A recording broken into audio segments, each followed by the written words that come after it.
لوگ نماز اس لیے شروع کرتے ہیں، کہتے ہیں میں 5 نمازیں بھی پڑھتا ہوں، میں صدقات بھی کرتا ہوں، کام میرا پھر نہیں چلتا. تو میں کہتا ہوں تمہیں پتہ ہی نہیں، نمازی کے لیے تو آزمائش ہے. جتنا جتنا ایمان کامل اتنی آزمائش بھی زیادہ. اور یہ میں اپنے پاس سے نہیں کہہ رہا، حضرت ابو سعید خدری رضی اللہ تعالیٰ عنہ فرماتے ہیں میں نبی پاک علیہ الصلوۃ والسلام کی خدمت میں حاضر ہوا اور حضور کے دست مبارک کو چومنے کے لیے میں نے اپنے ہاتھ جب آگے کیے تو تپش تھی، تیز بخار تھا نبی پاک کو. تو حضرت ابو سعید خدری رضی اللہ تعالیٰ عنہ ارشاد فرماتے ہیں کہ میں نے، یہ سنن ابن ماجہ میں موجود ہے، فرماتے میں نے عرض کیا یا رسول اللہ صلی اللہ علیہ وسلم اتنا تیز بخار؟ حضور فرمانے لگے ہم پر جو آزمائشیں آتی ہیں نا انبیاء پر، وہ عام لوگوں سے دگنا آتی ہیں. یہ تو لاڈلے ہیں، یہ تو محبوب ہیں اللہ کے.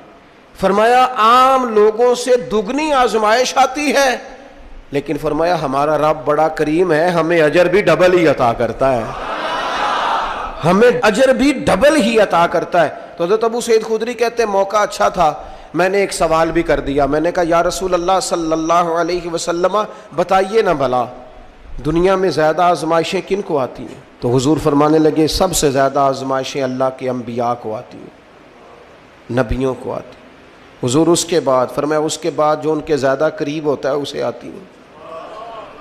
لوگ کیا سمجھیں گے امام حسن کی آزمائش کو؟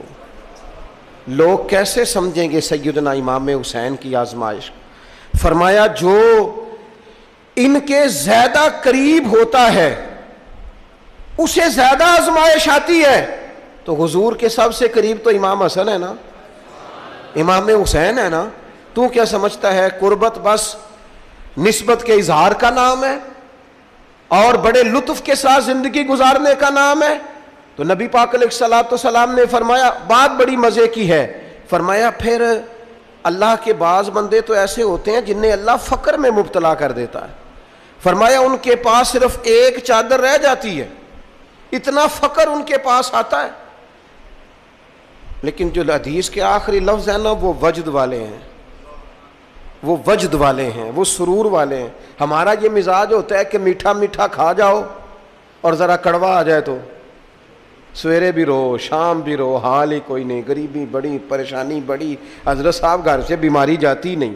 اور جناب کیا بتائیں، بعض لوگ تو ایسے ہیں جن کی بات سن کے لگتا ہے زندگی میں کبھی سوئے ہی نہیں، اتنے بڑے بڑے دکھ سناتے ہیں.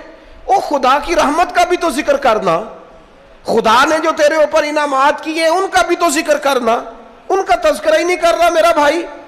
نبی پاک علیہ السلام نے فرمایا ان لوگوں پر دکھ آتے ہیں پر قربان ہونے کو جی چاہتا ہے ان لفظوں پر.